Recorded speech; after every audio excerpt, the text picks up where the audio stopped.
बातमी आपल्या हक्काची.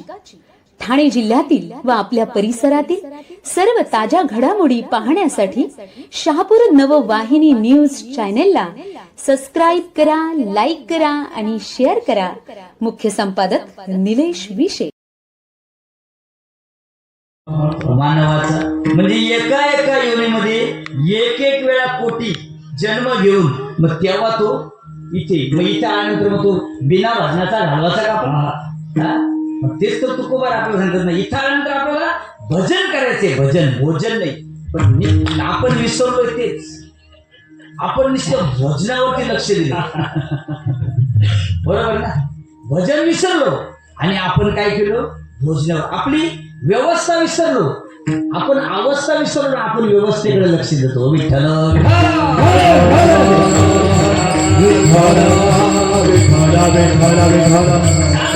सांगतो तुम्हाला, आपण दिंडीत जरी चाललो, दिंडीत जायचं असलं, आपल्याला किती दिवसाचा प्रवास आहे? दिंडीचा आता समजा इथून आपल्याला आळंदीला जायचंय. आळंदीला जायला आपला किती दिवसाचा प्रवास असतो? 11 दिवसाचा. 11 दिवसाच्या प्रवासासाठी आपण काय काय बरोबर घेतो, किती तयारी करतो. मग ज्याने हा देव आपल्याला पकड दिलाय तिथपर्यंत पोहोचासाठी आपण काय तयारी करतो? विठ्ठल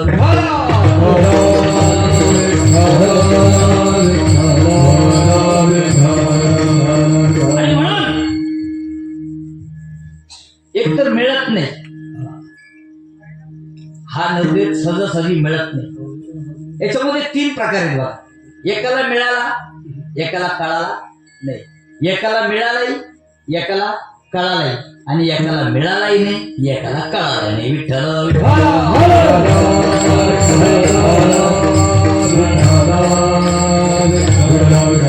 पावलो हा देह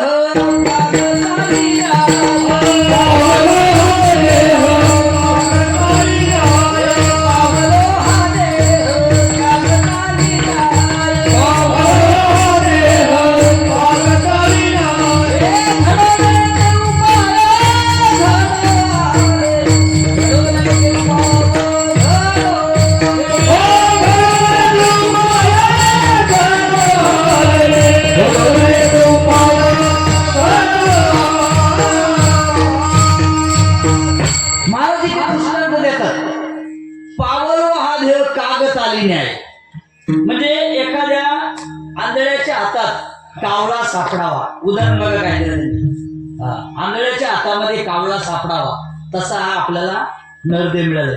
एक आंधळा असतो, आंधळा, आणि तो असा कुठेतरी गंगेमध्ये स्नान करतो म्हणा किंवा आचमन करत असताना, तो सत देवाचं चिंतन करत असताना त्याने सहज टाळी वाजवली आणि त्याच्या हातामध्ये कावळा सापडला. मग आता कावळा सापडल्यानंतर त्याने गप्प बसावं का नाही? त्याचं कर्तव्य त्यांनी करावं का नाही?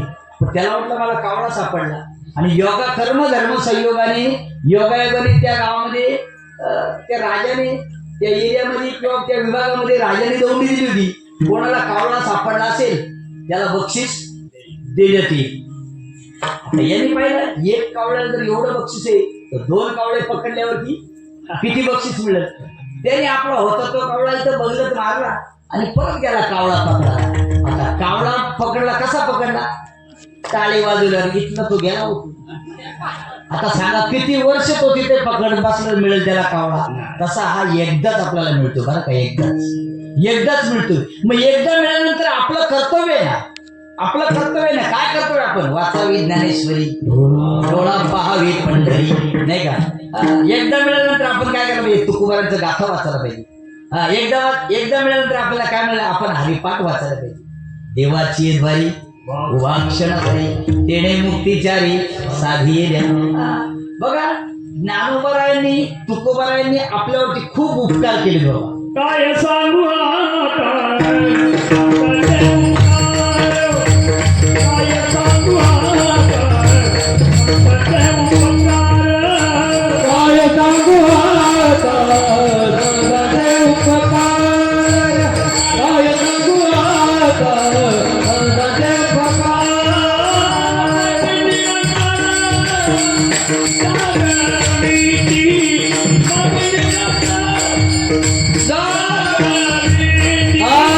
काय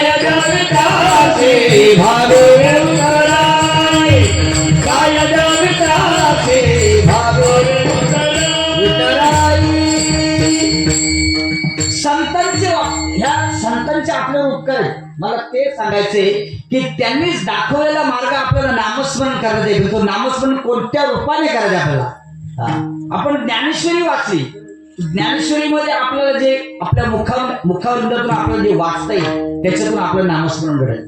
हरिपाठ आपण करतो, हरिपाठ वाचताना आपण हरिमुखे म्हणा किती वेळा येतो आपल्या मुखामध्ये रोजचा.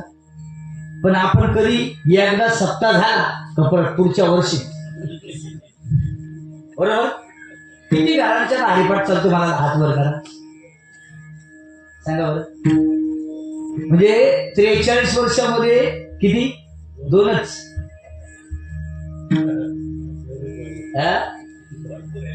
हात नाही करायला पाहिजे असं. म्हणजे रोज आपल्या मुखाने जेवढं चिंतन देवाचं होईल, आपल्याला पाठवलं त्याच्यासाठी जेवढं चिंतन होईल तेवढं विठ्ठल विठ्ठल.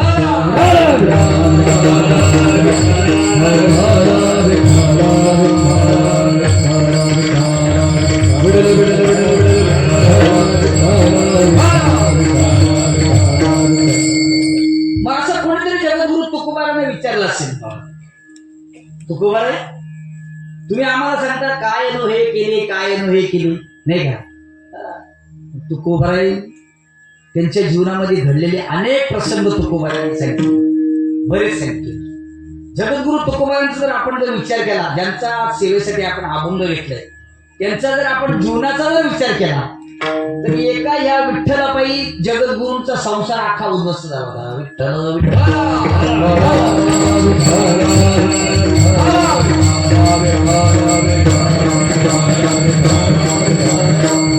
त्यांचं घरादारावरती चित्त नव्हतं. ते उठसूट कुठे जायचे, भंडारा, भामगिरी, घोराडे डोंगर, असे 3 डोंगर होते त्या देव परिसरामध्ये. रोज उठले का जायचे, रोज उठल्यानंतर तिकडे चिंतनाला जायचे. कशासाठी, साधू का जातो, काळ सारावा चिंतने,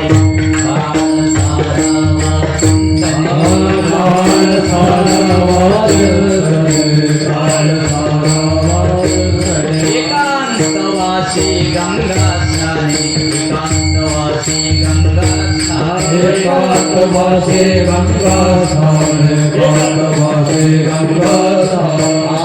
देवाच्या पूजने, देवाच्या पूजने, देवाच्या पूजने, देवाच्या पूजने. दक्षिणा तुळशीच्या, दक्षिणा तुळशीच्या, दक्षिणा तुळशीच्या, दक्षिणा तुळशीच्या. युक्त हार विहार, युक्त हार विहार, युक्त हार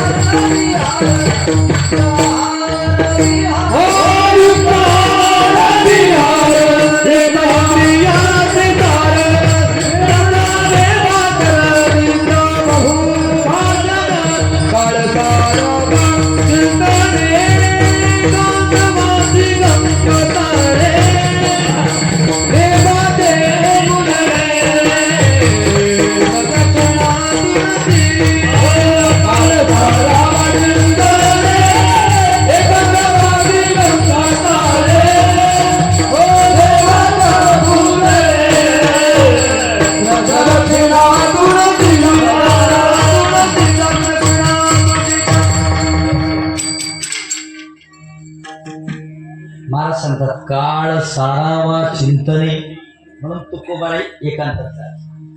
तेच तुकोबारा सांगतात एका ठिकाणी, नरगती सायास जावे वनांतरा, सुखे तो घरा नारायण. तुकोबारांचं प्रमाण, बाकी दुसरं म्हणतो. जे जगद्गुरु तुकोबार आहे, आपण जर विचार केला तर काळ सारावा चिंतने, ज्याला उत्तम काळ आपल्या जीवनामध्ये काहीतरी नामचिंतन घ्यायचे, काहीतरी भक्तीतून आपल्याला मिळवायचे, आपल्याला एकांतात, तर मग चिंतन करत असेल तर ते कुठे, उघड्या बाजारी. शुक्रवारच्या बाजारला गेलो ना आपण बोलू, नाही आता इथं मला नामस्मरण करायचे, जमल का.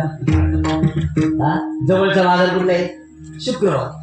मग तिथं गेलो ना तर तुम्ही जर विचार केला नाही मला आता इथं बसून 1 तास मस्तपैकी माळ जपायची जमल का नाही. त्याच्यासाठी एकांत वाचन गंगा स्नान. गंगेचं स्नान का गंगे स्नान गंगेचं स्नान केल्यावर आपले शरीर शुद्धता होते मनाची शुद्धता होते देह पवित्र होतो बरोबर. पुढचं काय सांगितलंय काळ सारावा चिंतने एकांतवासी गंगा स्नाने देवाच्या पूजने. ज्या देवाची पूजा करायचे ते देवाची पूजा तिथे निवांत एकांतात आपल्याला करता येते. देवाच्या पूजने प्रदक्षिणा तुळशीला. तुळशीला प्रदक्षिणा करायची हे नियम सांगितले वारकरी संप्रदायामध्ये. नियम सांगितले वारकरी संप्रदाय जगाच्या पाठीवर वारकरी संप्रदाय एवढा मोठा संप्रदाय कुठेच नाही.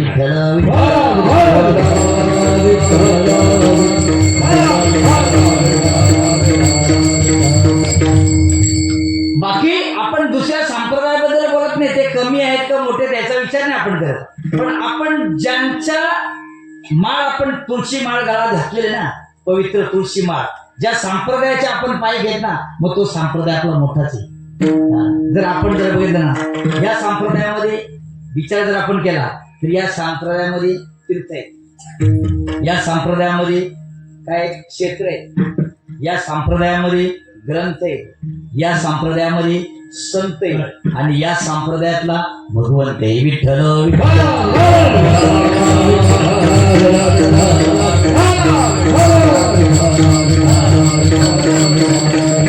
ज्या देवाचं नामचिंतन करतो ना तो संप्रदाय आपल्याला शिकवतो. ज्या देवाचं नामस्मरण आपल्याला करायचंय ना त्याने केल्यानंतर आपल्या जीवनामध्ये काय बदल होतो तो संप्रदाय आपल्याला शिकवतो. काय शिकवतो त्या तीर्थक्षेत्राला जायचे पण केव्हा जायचं आपण हातात काठी आले जवळ हे सखळ सिद्ध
जोपर्यंत आपले हातपाय मजबूत आहेत ना तोपर्यंत आपण जाऊ शकतो ना.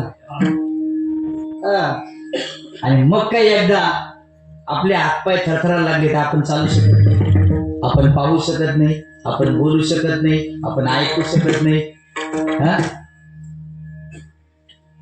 सगळे इंद्रिय गलित गात्र झाल्यानंतर जर एखाद्याने विचार केला तर मी आता पंढरपूरला जाऊ नाही जाऊ त्याच्यासाठी ती तयारी तरुणा भाग्यवंत हरी कीर्तन त्याच्यासाठी तरुणांना प्राधान्य दिले बरं का.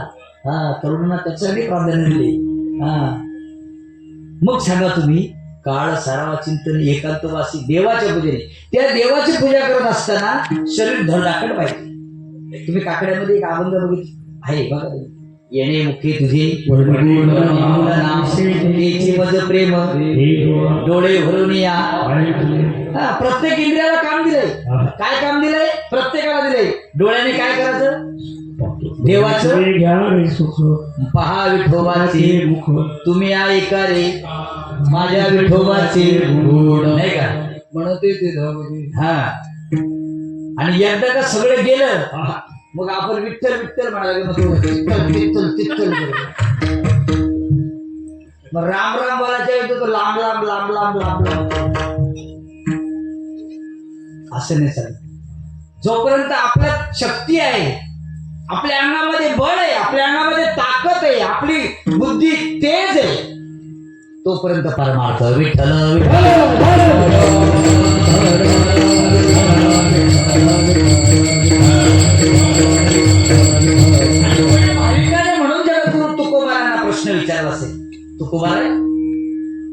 सांगितलं आम्हाला, पण जर तुम्ही म्हणताय देवाचं नामस्मरण केल्यानंतर आम्हाला फायदा काय होईल, जगद्गुरु तुकोबार सांगतात ते एक उष्टलकुटी न्याय सांगितलंय बघा. उंटाचीच काठी घ्यायची ना उंटावरतीच मारायची. हा तसं त्याचाच प्रश्न जगद्गुरु तुकोबाराने त्या भाविकाला विचारला बघा. अरे काय नाही होत विठ्ठलाचं देवाचं नाव घेतल्यानंतर, काय होणार नाही हे मला याचं उत्तर दे. अभंगाचं पहिलं चरण. काय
हे उत्तर दिले. काय न हे केले एका चिंतित विठ्ठले. अरे तुम्ही जर भगवंताचं चिंतन केलं, त्या विठ्ठलाचं नामस्मरण केलं, चिंतन केलं, तर तो काय नाही करणार तुम्हाला. तुकोबार तुमच्याकडे असा एखादा पुरावा आहे का? हो आहे, आहे पुरावा आहे ना. हा घ्या पुरावा. तुकोबाराने त्यावेळेस पुरावा दिलाय बघा. तो उपमन्यू एक वाटीवर दूध पाहिजे त्याला, वाटीवर. पण त्याने त्या वाटीवर दुधासाठी त्याने स्वतःच्या आईला सांगितलं. तो ज्यावेळेस काय असते माहिती का, एखाद्याची परिस्थिती गरीब असते आणि एखादा श्रीमंत मुलगा असतो. तो उपमन्यू अतिशय मोलमजुरी करणाराचा मुलगा होता. तो ज्यावेळेस आपल्या मित्राकडे जायचा खेळायला, तर तिथे त्याला चांगलं जाड मस्त बदाम पिस्ता घातलेलं दूध मिळायचं. चांगलं दूध मिळायचं. पण ज्यावेळेस त्याची आई त्याला दूध द्यायची ना, ते काहीतरी पिठाची गोष्ट. आपण लहानपणी ते खाल्लेले मला वाटतं बघा, ज्यांनी ज्यांनी खाल्लं त्याला आठवलं असेल पिठाचं. ते पिठाचं दूध करून त्याला द्यायचे. त्याला एक दिवस प्रश्न पडला. त्याने सांगितलं, आई तू मला रोज हे देतेस ते काय दूध आहे का? तो म्हणे हे दूध आहे. नाही मग तू खोटं बोलतेस, पण मी त्या मित्राच्या घरी जातो ना, तिथे आहे. मग ते नेमके काय? मग त्यावेळेस त्याला बाकी राहत नाही. ती त्या आई त्या मुलाला सांगते, अरे त्याची परिस्थिती काय, आपली परिस्थिती काय, देणारा तो देव आहे. मग तो देव आहे, त्याचा शोध घेत घेत तो उपमन्यू त्या भगवंताचं चिंतन करतोय. तो चिंतन करत असताना त्याने मागितले काय? एक वाटीवर. पण त्याला संपूर्ण काय दिला? शिराचा सागर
शिराचा सागर सांगा ना. याच कडव्यामध्ये दोन उदाहरणं दिले. तुकोबार आहे. तुम्ही जर आपण जर विचार जर केला तर त्या उपमन्यूला क्षीराचा संपूर्ण दुधाचा समुद्र देऊन टाकला. मागले होते किती? मग ही कशाची ताकद आहे? नामस्मरणाची. विठ्ठल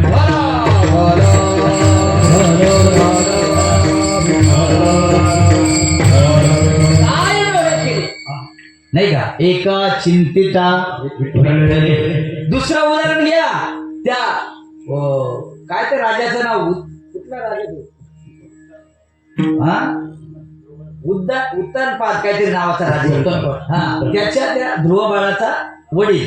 आणि त्याची ती दोन पत्न्या होत्या. एक आवडती एक नावडती. एक सुरुची आणि एक सुनुची. अशा दोन होत्या. त्या दोघीपैकी तिचा एकीचा बाळ तिच्या मांडीवर, राजाच्या मांडीवर जाऊन बसला. आता ती धाकटी होती. ती धावत आली आणि त्याला काय केलं? खेचलं. त्याला राग आला. त्याने जाऊन विचारलं आईला, अरे बाबा तू असा शोध घे का अशा ठिकाणी तू जाऊन बस ज्या ठिकाणी तुला कोणी उठवणार नाही. मग शेवटी त्याला मार्ग काय सांगितला? देवाचं नामस्मरण. विठ्ठल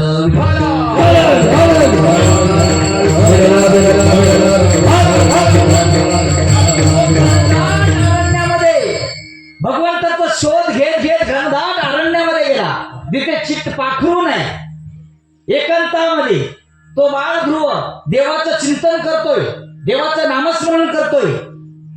उन्हाळा एकदम कडक, पाणी द्यायला सुद्धा तिथे कोणी नाही. आणि अशा अवस्थेमध्ये तो बाळ ध्रुव देवाचं चिंतन करतोय. श्रीमन्नारायण नारायण नारायण नारायण नारायण नारायण श्रीमन्नारायण नारायण नारायण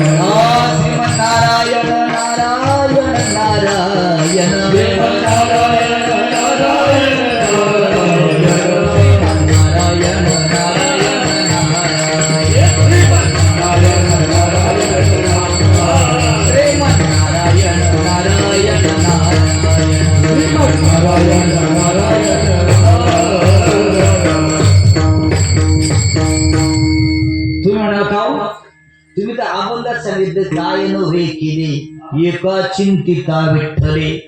म्हणजे नारायण कुठून आणले? माऊली ज्ञानोबाला सांगतात बघा, ऐका. कृष्ण विष्णू हरी गोविंद या नामाचे लिहिले प्रबंध माझी उदंड घाती. मग सांगा ना, देवाचं चिंतन, देवाची हजारो नावं आहेत ना, त्याच्यापैकी एक नाही. नारायण त्याचंच नाव आहे, योगेश्वर त्याचंच नाही का? कृष्ण विष्णू हरी गोविंद मुकुंद मुरारी ही सगळी नावं कोणत्या नावाने तुम्ही घ्या, देव तुमचं कल्याण केल्याशिवाय राहणार नाही.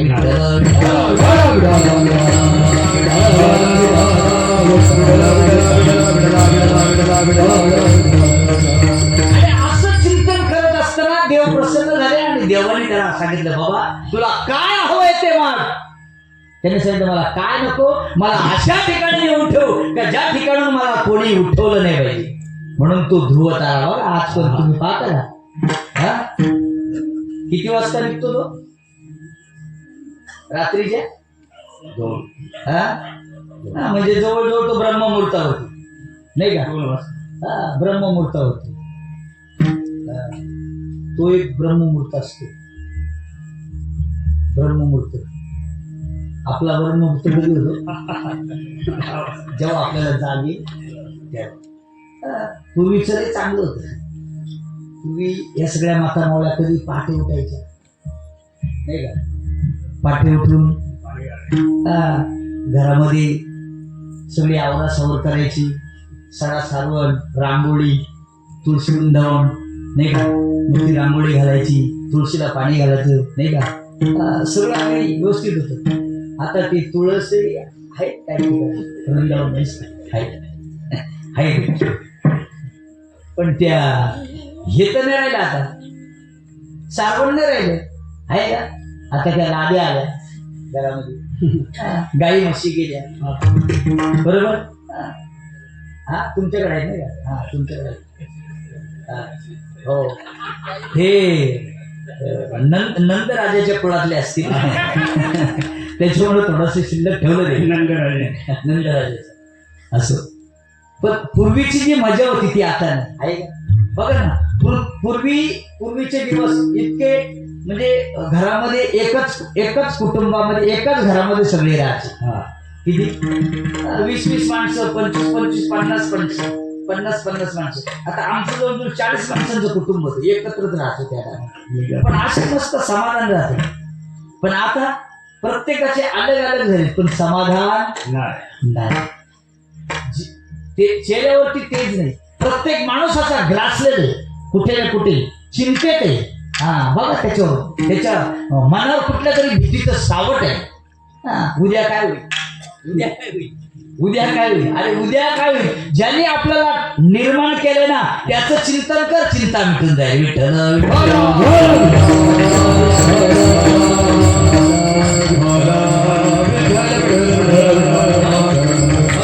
त्या पांडवांच्याकडे काय होतं? पाहते पांडव पाहते पांडव अखंड वनवासी, परी त्या देवासी आठवी. पाहते पांडव अखंड वनवासी, प्रल्हादासी पिता करीतो जाचणी, परितो स्मरे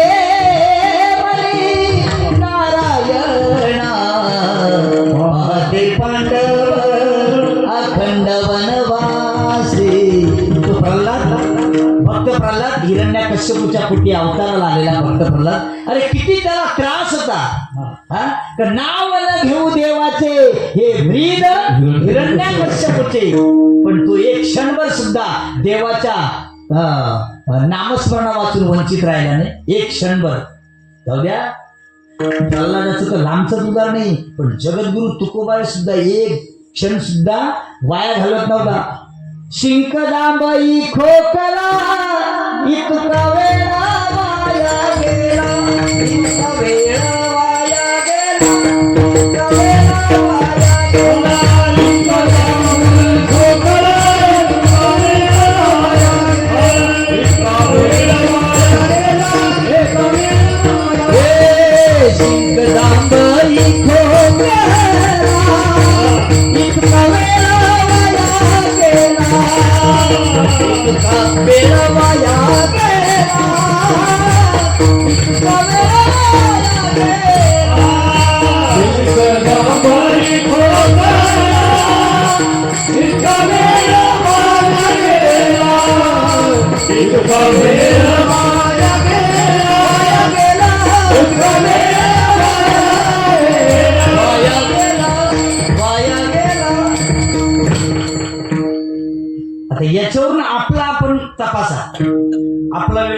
करतो तू हा आपण जर खरोखरच आपण जर संध्याकाळी झोपताना जर आपण आपल्या जीवनाची जर गोळाबेरीज केली तर आपल्या मुखातून देवाचं चिंतन किती घडतंय. आपण जर विचार केला तर तो असं सांगितलं ते तो अर्जुन निद्रिस्त अवस्थेमध्ये होता तरी पण त्याच्या रोमातून कृष्ण जय कृष्ण श्रीकृष्ण जय कृष्ण श्रीकृष्ण असा ध्वनी यायचा. आणि तेच उदाहरण मी तुम्हाला सांगत होतो. कोणाचं? सुदाम्या ब्राह्मण दरिद्र पिढीला नाही विसरा पांडुरंगा पाहते पांडव अखंड वनवासी. सांगा ना. अरे एकेकाळचे दोघं एका शाळेमध्ये शिकलेले. भगवान द्वारकेचा राजा आणि सुदाम्या द्वारकेचा कोण झाला? भिकारी झाला. भिकारी. सांगा ना.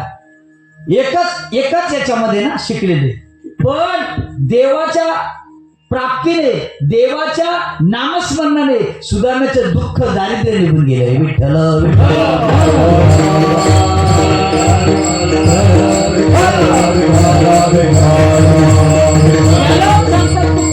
काय नव्हे केले एका चिंतिता विठ्ठले. देवाचं चिंतन त्या सुदाम देवाने सांगितलं का हो? सुदामाच्या पत्नीने सांगितलं. तिचं नाव होतं सुशीला. सुशीला तिचं नाव होतं. ती सांगते का हो? तुम्ही तर सांगता तो मुख्यमंत्री माझा मित्र आहे तुमचा भाऊ आहे नाही का? लाडक्या बहिणी आता मजा आहे त्यांची आहे की नाही? आता आला का डबल पडेल डबल. आता झेडपी आले नाही का? एखाद्याने सर विचारला का हो? सर माणूस सर विचारते ना का हो तुम्ही तर म्हणता तो मुख्यमंत्री माझा मित्र आहे मग झाला त्याच्याकडे काहीतरी मागा. तशी सुदाम्याची पत्नी सुदाम्याला सांगते का हो आपल्या घरामध्ये 18 विश्व दारिद्र्य एक वेळचं अन्न नाही. 4 दिवस आपली चूल विजलेल असायची. 4 दिवस पाणी पिऊन झोपायचं. ही अवस्था कोणाची? सुदाम्याची. बघा सुदाम्याचं चरित्र जर तुम्ही वाचलं ना तर तुमच्या डोळ्याला पाणी आल्याशिवाय राहणार नाही. इतकी अवस्था कठीण नाहीये. आणि अशाही अवस्थेमध्ये ती सुदाम देवाला सांगते का हो तुम्ही जा ना. तुमचा द्वारकेचा राजा आहे ना तुमचा मित्र आहे ना मग जा ना एक दिवस त्याच्याकडे. सुदामदेव सांगतो सुशीले हे तू मला सांगते हे मला कळत नाही का? हे मला कळत नाही का? अगं तो राजा आहे आणि असं सांगितलं जाते भक्ताने तिथे राजाकडं किंवा देवाकडं जाताना काही मागायचं नसते. पण आपण गेल्यानंतर आपली किती मोठी म्हणजे नारायण महाराज सांगतात लय मोठी यादी असते कीर्तनामध्ये. तिथं गेल्यानंतर आपली मोठी यादी असते. जाऊ द्या आपण नुसतं साधा सत्यनारायण जरी घातलं तरी सत्यनारायणाची किती मोठी यादी असते. सगळे त्याच्यामध्ये मग आरोग्य संपदा धन सगळं त्याच्यामध्ये. आपली सेवा काय नसते नव्हती. सेवा काय नसते. पण तो सुदामदेव होता. ते दोघं सांदीपणीच्या आश्रमामध्ये शिकत असताना तो का दरिद्रता का आली त्याच्या जीवनामध्ये. एका दिवस त्या गुरुमातेने त्यांना सांगितलं आपल्याला अन्न सामुग्री स्वयंपाक शिजवायचंय तुम्ही जाऊन कुठेतरी सरपण जमा करून. आणि ते सरपण जमा करत असताना सुदामदेव आणि देव दोघ जण गेले. आणि गेल्यानंतर त्या आईने त्यांना काय दिले? चणे दिले रे खायला. बरोबर ना? चणेच ना चणे होते. मी होतो तर आपण होतो ना होतो का नाही? आपण होतो म्हणून तर त्या काळामध्ये आपण वानर होतो. नर. आता कोण झालो आपण?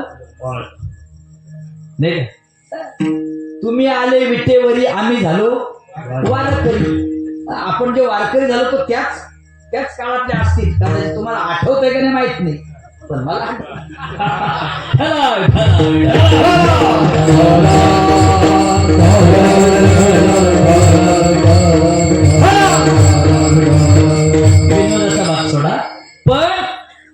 देवाने ते चणे सुदाम्याकडे दिले होते त्या आईने, आणि अचानक एक जोराचा पाऊस वारा वादळ आला आणि ते एका झाडावरती राहिले. आता झाडावरती राहिल्यानंतर याला लागली भूक. यांनी आपले गपचूप ते खाल्ले चणे. काय खाल्ले बघा, मित्र जोडीला असलं ना मित्र, तर आपल्या जवळची शिदोरी असेल ते मित्राला विचारल्याशिवाय खाऊ नाही. आपल्यातली थोडीशी तरी द्यावी त्याला. देवाजवळ गेलो तर आपल्यातलं देवाला पहिले द्यावं, बरोबर ना. संताकडे गेलो आपल्यातलं संताला द्यावं, गुरुकडे गेलो आपल्यातलं गुरुला द्यावं. ही देवाची रीत आहे ना. देशी तेव्हा ऐसा असशी उदार. मग त्यांनी काय केलं, गपचूप खाल्ले. देव म्हणतो का रे सुदाम्या, आवाज कसला येतो? सुदाम्या म्हणतो नाही ना देवा, हो लय थंडी लागली देवा. आणि त्याचे दातावर दात पडायला लागले. आता तो चतुरा तो शिरोमणी, चतुरा तो शिरोमणी, गुणलावण्याची खाणी, गुणलावण्याची खाणी, मुकुटात कळामणी, मुकुटात कळामणी, भद्रातो देवी विठोबा, भद्रातो देवी विठोबा, भद्रातो देवी विठोबा, भद्रातो देवी विठोबा. देवा एवढा चतुर नाही बाबा कोण. त्यांनी एवढी ही निर्माण केल्यात ना, ती जर एकासारखी एक असती तर किती मोठा गोळ झाला असता. झाला असता रे. मग आपल्याला ते गाड्यांना कसे नंबर आहेत, MH04 ठाणापाशी, MH0 काय 12 नाशिक, MH15 पुणा, नाही का नाशिक, हा पुणा, अशा पाट्या लावून फिरायला लागले असतात. पण तो एवढा चतुर आहे, एकासारखा एक त्यांनी बनवलंच नाही. बघा ना तुम्ही. जरी जुळी जरी असली जुळी ना, तरी पण त्यांच्यात थोडासा तरी तो बदल करतोच. तो चतुर आहे, त्याने अंतरंगाने ओळखलं, अरे तू खातोयस ना, ठीक आहे, असा तरफडत नाशिक देव मनातल्या मनात करायला. आणि शेवटी सुदाम्याच्या घरी 18 विश्वदारिद्र्य. एक वेळ सुदाम्या ब्राह्मण दुःखे दरिद्रे पिढीला मुष्टीभर. तो त्या पत्नीच्या सांगण्यावरून निघाला. कुठे गेला? देवाच्या भेटीला. चले श्याम सुंदर से मिलने सुदामा, चलत चलत मुख में हरे कृष्ण रामा, चले श्याम सुंदर से मिलने सुदामा. तो रस्त्याला जात जात असताना तो देवाचं चिंतन करत करत निघाला. आपण वारीला निघाल्यानंतर आपण लोकांची कुटाणी करत करत पण देवाचं चिंतन करत नाही आपण. इथून निघालो आपण, गड्या टाळ घेतलं, फक्त गावातून एकदा दिंडी निघू नये बस. लाईन सोडली का तुम्हाला सगळं असं या अशोकने असं केलं, त्याने तसं केलं. अरे मी माझं सांगतो, दुसऱ्या हो दुसऱ्याला मंबाजी म्हणायचं ना, तर आपण पण तुकारामाच्या पात्रतेचे पाहिजे. बरं, पहिले आपण तुकाराम व्हायला पाहिजे, तेव्हा तुम्ही दुसऱ्याला मंबाजी म्हणा. बरं का. तो देवाला ते कळालं आणि मग हा निघाला द्वारकेला पत्नीच्या सांगण्यावरून. मी काय एकच गोष्टीचं चिंतन करतो, काय नो हे केले एका चिंतिता विठ्ठले. बस देवाचं चिंतनच सांगणार, दुसरं काय सांगणार. बरं का. आणि चिंतन करत करत असताना सुदाम्या गेला, थकला, एका झाडाखाली बसला. तो जाताना काय घेऊन गेला होता? पोहे. ते पण त्या बाईनी एका घरचे नव्हते, 4 घरचे आणले होते. म्हणजे एवढी दारिद्र्यता होती घरामध्ये. स्वतःच्या घरामध्ये काहीच नव्हतं, 4 घरचं मागून आणलं होतं. पण पूर्वी चांगलं होतं बाबा. हा पाहुणा आला ना तर चहाची पाहुणे दुसऱ्याकडून मागायचे. देत होते. मजा होती. हा दूध दुसऱ्याकडून मागायचं असं पदराखाली कमतो. मागच्या वेळेला. पण त्याच्यात आनंद होता. त्या चहा पाण्यामध्ये सुद्धा म्हणजे सात्विकता होती. हा आता तुम्ही पाची पकवानाचं दिलं तरी पण तुम्हाला समाधान नाही ना. आता घरात पाहुणा आल्यावर विचारता तुम्ही कधी जाणार. बरोबर ना. पहिले आल्यावर विचारतो तुम्ही कधी जाणार, म्हणजे त्याच्या रिटर्न तिकीट पहिलेच काढून. तो कशाला दुसऱ्या आहे मला पाहुणे. हा सुदामदेव निघाला होता देवाच्या भेटीसाठी. त्या बाईने 4 घरचे पोहे आणून सुदामाच्या बरं ते फाटकं धोतर, बाराबंदी, गुडघ्यापर्यंतच आणि हाडकुळं शरीर, हे पोट पार असं.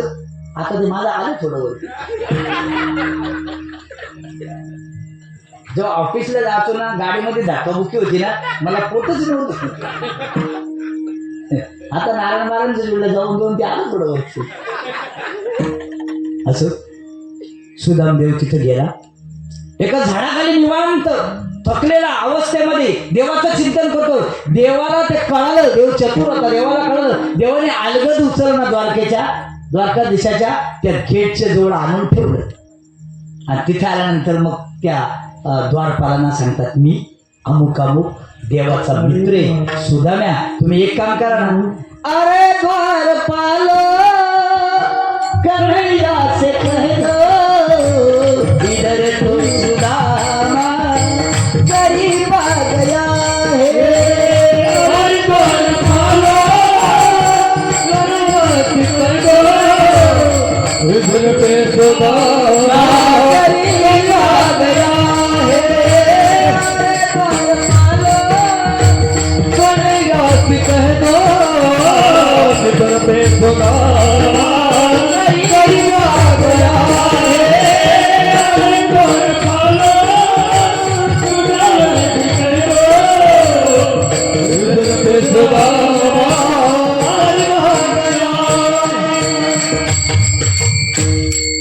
असा निरोप देवाला सांगितला. देवाने त्या द्वारपालाने तिथे गेल्यानंतर भगवंताने विचारलं सुदामा बस एवढंच ऐकल्यानंतर देव होता त्या अवस्थेमध्ये येऊन सुदामाला कडकडून आलिंगन दिलं. बरं नुसतं कडकडून आलिंगन नाही दिलं देवाने, संपूर्ण त्याच्या सासर नयनानी डोळ्यातून जे अश्रू होते त्या अश्रूने सुदाम्याचा अभिषेक केला. अभिषेक देवाच्या 16,108 पत्न्या होत्या. सगळ्यांना बोलवलं. रुक्मिणी आईसावे सकट सगळ्यांच्या आतून त्या सुदाम्याला स्नान घेतलं, अभिषेक केला. सुदाम्याला अभिषेक केला. अभिषेक केल्यानंतर सुदाम्या देवावरची जी कपाळावरची जी रेषा होती ना ती सुद्धा पुसली गेली. एकतर संत कृपेने आणि एक तर देवाच्या कृपेने. नामा म्हणे कर्मरेखा नाही का. सांगा ना तुम्ही, देवाच्या कृपेने आणि एक तर संतांच्या कृपेने. आणि मग सुदाम्या देवाने विचारलं सुदाम्याला काय रे काय आणलंय. आता तुम्ही सांगा, गरीबाच्या घरचा पाहुणा श्रीमंताच्या घरी गेला, आपल्यासारखा जर पंतप्रधानाच्या घरी गेला आणि त्या पंतप्रधान मागला काय आणलंय का, आपल्याला लाजच वाटेल ना जरा. आपण कसा काय काढायचा. हा पूर्वी आम्ही शाळेत जायचो. शाळेत आणि ती वाण्यांची पोरं असायची शाळेमध्ये. ती जरा पांढऱ्या पेशंटची आम्हाला वाटली हे मोठी आहे, पण आमच्या असायच्या नागलीच्या भाकरी. आम्हाला त्याची लाज वाटायची, कशी काय काढायच्या.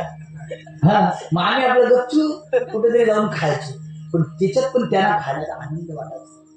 ते बोलत अरे आम्हाला हे खायला मिळत नाही नाचणीची बाबा. आता आपल्याला नाचणीची किंमत कळली ना, तेव्हा शुगर वाढली, तेव्हा बीपी वाढला, तेव्हा हा नाचणीची किंमत आता कळली आपल्याला. तेव्हा आपल्याला नव्हती कळत.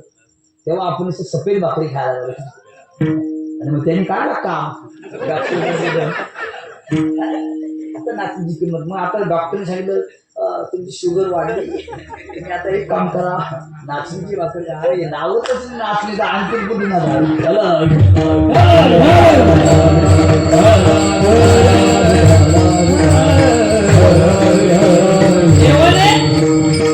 त्या सुधारण्याकडून ते मागून घेतले पोहे, हिसकावून घेतले आणि हिसकावून घेतल्यानंतर ते देवाने फका मारणार. एक फका मारला देवाने, दुसरा मारला, तिसरा मारणार. तर त्या रुक्मिणी आईसाहेबांनी पकडलं. अरे या फक्यामध्ये जर हा तर काय करेल, संपूर्ण हा याचे सुख सुदाम्याला देईल आणि याची दरिद्री ही आपल्याला भोगायला लागेल. म्हणून त्याने ते पकडलं आणि खाऊन नाही दिलं सगळ्यांना. बरं, सुदाम्यात दरिद्री का झाला होता याच्या पाठीमागचं दुसरं एक कारण सांगतो तुम्हाला. बघा, मला थोडस वाचनामध्ये आलं. सुदाम देवाच्या त्या सणे ज्या गुरुमाईने दिले होते ना, ते कुठेतरी चोरांनी लुटलेलं धन होत आणि ते लुटलेलं धन ते कोणी खाईल तो दरिद्री होईल असा शाप होता. विठ्ठल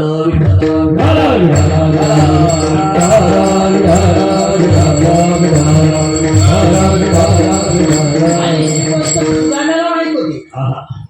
सुदाम्याने ती एकट्यानेच खाल्ली, देवाला खाल्ली. यादा कदाचित देवाने खाल्ली तर हा माझा मित्र राजा होणार नाही, आम्ही दोघं दरिद्री होऊ. म्हणून ती सगळं दरिद्री पण एकट्याने सोडून घेतलं. हे एकट्याच्या पाठीमागचं कारण होतं. आणि म्हणून तुकोबाला सांगतात, काय नो हे केले एका चिंतिता विठ्ठले. तुकोबाने समजलं आम्हाला, पण पुढे याच्या पुढची साधनं काय अभंगाचं दुसरं सर्व साधनेचे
भवसिंधू तरी पार, सर्व साधनाचे सार. त्या काळामध्ये सगळी साधनं क्षीण झाली. पूर्वी इथून आवऱ्यावरून लोक शहापूरला पायी चालत जायचे, पण ती तिथं पोचत होती का नाही, पोचायची का नाही. असंच परमार्थामध्ये झाले. अवघ्या वाटा झाल्या क्षीण, अवघ्या वाटा झाल्या क्षीण, अवघ्या वाटा झाल्या क्षीण, अवघ्या वाटा झाल्या क्षीण. कली न घडे साधन, कली न घडे साधन, कली न घडे साधन, कली न घडे साधन. हे उचित विधी विधान, उचित विधी विधान, उचित विधी विधान, उचित विधी विधान. न कळे न घडे सर्वथा, न कळे न घडे सर्वथा, भक्ती पंथा बहु सोपा, पुण्य नाग विया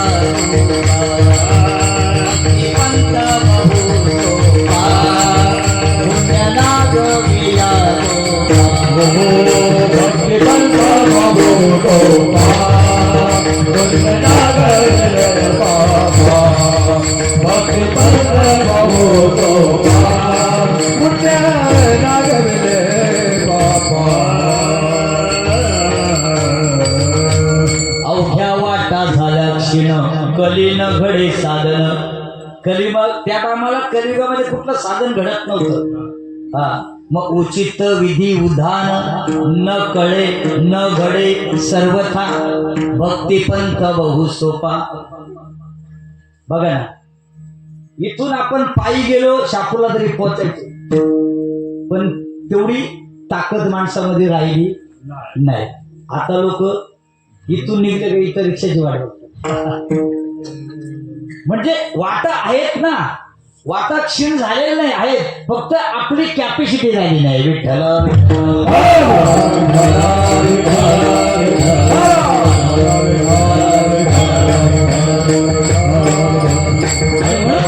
सांगतात काय नव्हे केले एका चिंतिता विठ्ठले. काऊ जो भगवंत आहे ज्याचं तुम्ही चिंतन सांगता तो आहे कुठे हो? थोडस त्याच्याबद्दल आपण एक थोडस भजन करू त्याच्याबद्दल आणि आपली सेवा आटोपती घेऊ. कारण का आजचा पहिला दिवस आहे नाही का? मग पहिल्या दिवस जर तुम्हाला 11च्या पुढे सोडलं तर उद्या तुम्ही यायला जरा विचार करा नाही का? म्हणून आज चला 11च्या आतच, बरोबर ना? हा, आणि म्हणून त्याच्या गावाला आपल्याला जायचे. कोणाच्या? ए जम्मूया द्वीपावासी एक पंढरपूर गाव. जम्मूया द्वीपावासी एक पंढरपूर गाव. जम्मूया द्वीपावासी एक पंढरपूर गाव. जम्मूया द्वीपावासी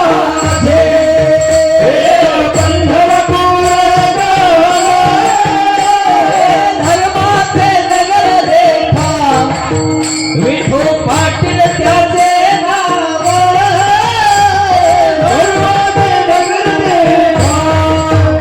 विठो पाटील त्याचे नाव. चला चला चला चला चला चला हे चला चला हे चला चला हे चला चला जाऊ तया. काही भोजन मागाया चला जाऊ तया ठाया. काही भोजन मागाया चला जाऊ तया ठाया. काही भोजन मागाया चला जाऊ तया ठाया. काही भोजन मागाया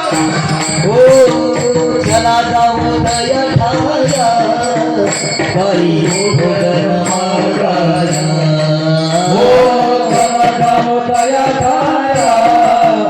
काही भोजन चला चला चला चला चला चला हे चला जाऊ तया ठाया. काही भोजन मागाया विठोबाचा धर्म लागो. राज्य करलेला केला हो. विठोबाचा धर्म लागो. राज्य करलेला केला लागो.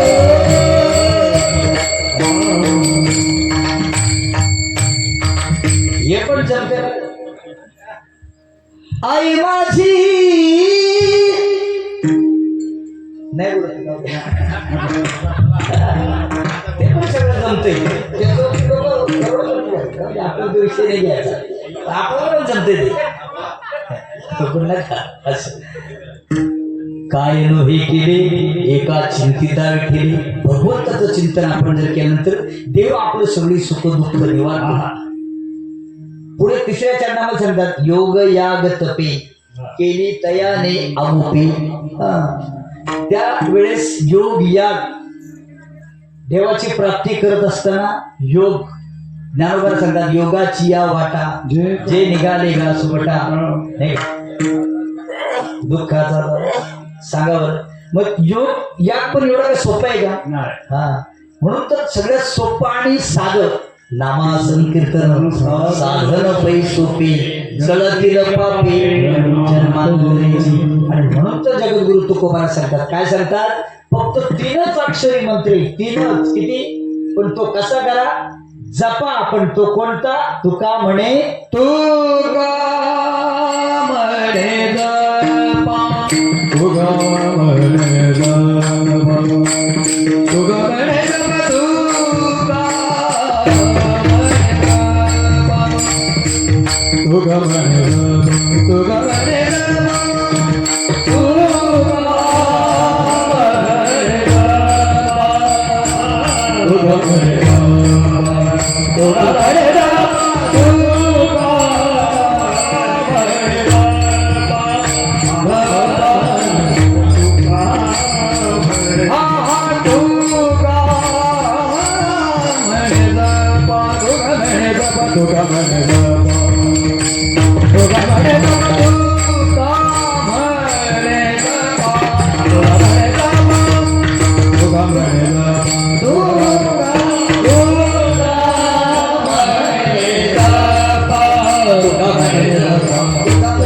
म्हणे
एका पहिल्या चरणावरती मला अभंगावर बोलण्याचा प्रयत्न केला. फक्त एकाच चरणावरती बोललो. काय नव हे केले एका चिंतिता विठ्ठले, आणि आपली संकल्पित वेळ झालेली आहे. जगद्गुरु तुकोबारांचा हा संदेश, जगद्गुरु तुकोबारांचा हा अभंग मी आपल्या समोर जे मांडलेले असाच असेल असं माझं मत नाहीये. पण तरी पण ज्या साधू संतांनी, ज्या गुरुवर्यांनी जे शिकवलं ते आपल्या समोर मी मांडण्याचा प्रयत्न केला. फक्त जाता आता एकच सांगेल, जे देवाला आवडते ते आपल्याला आवडायला पाहिजे. आवडे देवासी तो ऐका प्रकार, नामाचा उच्चार रात्रंदिवस इथपर्यंत ठीक आहे. पण पुढचं तुळशी माळ गळा, गोपी चंदन टिळा, हृदयी कळवळा, वैष्णवांचा आषाढी कार्तिकी मिरचीवारी साधन निर्धारी, येतो एका जनार्दनी तो सब संतान की जय.